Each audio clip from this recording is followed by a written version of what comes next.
یہ تو ہم سب نے سن رکھا ہے کہ میاں بیوی گاڑی کے 4 پہیوں کی طرح ہوتے ہیں۔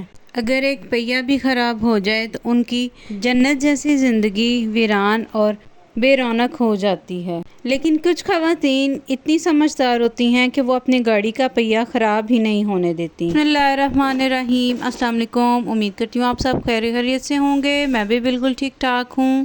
آج میں آپ کے ساتھ میاں بیوی کی خوشگوار زندگی کی کچھ ٹپس شیئر کرنے جا رہی ہوں۔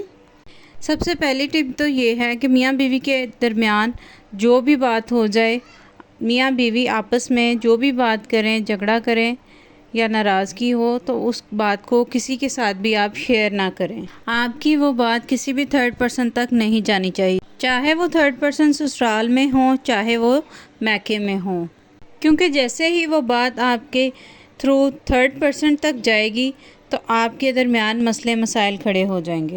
اور کچھ خواتین ایسی بھی ہوتی ہیں کہ وہ اپنے ہسبینڈ سے لڑائی کے دوران یہ بھول جاتی ہیں کہ ایک دن ان کی صلح بھی ہو جانی ہے، ایک دن ان کے تمام مسائل حل ہو جائیں گے، لیکن وہ کیا کرتی ہیں کہ وہ اپنے بچوں کے سامنے اپنے ہسبینڈ کی برائیاں شروع کر دیتی ہیں، اپنے بچوں کو جتا رہی ہوتی ہیں، بتا رہی ہوتی ہیں کہ تمہارے باپ نے میرے ساتھ بہت برا کیا ہے۔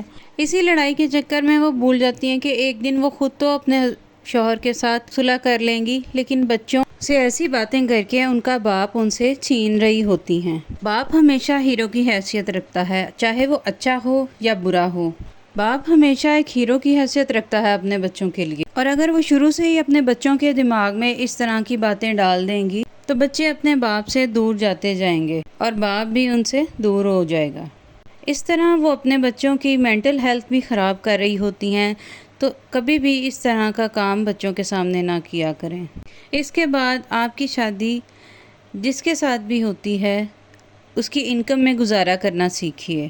جتنا وہ کماتا ہے اسی میں آپ خوش رہیں اور سکون سے رہیں، کیونکہ اللہ نے جو نصیب جس کے لیے لکھ دیا ہے اسے کوئی نہیں بدل سکتا۔ نیکسٹ ٹپ، کبھی بھی اپنی زندگی کا موازنہ دوسروں کی زندگی سے مت کریں۔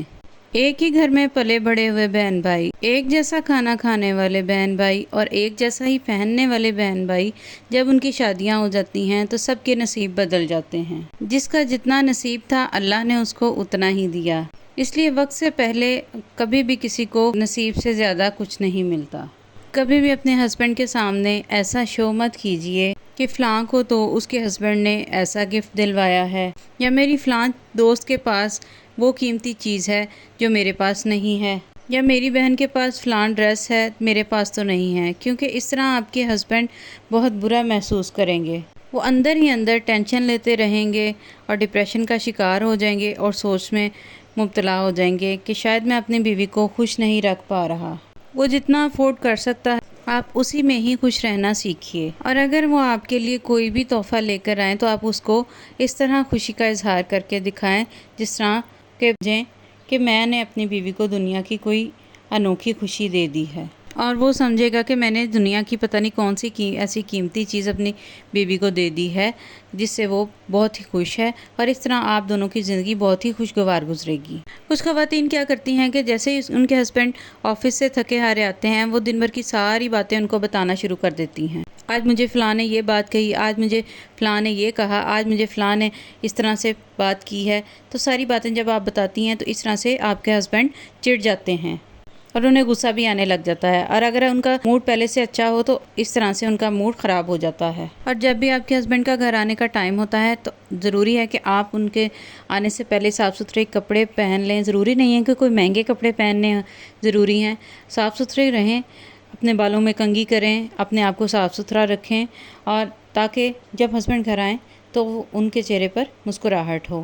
تو اپنی زندگی میں خوش رہیے، دوسروں کی زندگی سے سبق سیکھیں، اپنی زندگی کو کسی کی زندگی سے میچ مت کریں کہ اپنی زندگی کو خراب کر ڈالیں، کیونکہ سوشل میڈیا کی لائف آج کل بہت پرکشش دکھائی جا رہی ہے، آسائشوں والی زندگی دکھائی جاتی ہے، جس کو دیکھ کر ہم اتنے زیادہ متاثر ہو جاتے ہیں کہ جسے دیکھ کر ہم اپنی سکون والی زندگی کو بھی برا کہنے لگ جاتے ہیں۔ دوسروں کو دیکھ کے اپنا سکون برباد مت کریں، اگر آپ کے پاس تھوڑی سی بھی خوشی ہے تو اس کو سکون سے گزاریں۔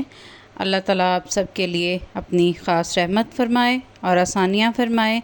میری ویڈیو پسند آئی ہو تو میرے چینل کو سبسکرائب کرنا مت بھولیے گا، میری ویڈیوز کو لائک کریں، شیئر کریں، اس کے ساتھ ہی اجازت چاہتی ہوں، دعا میں یاد رکھیے گا۔ اللہ حافظ۔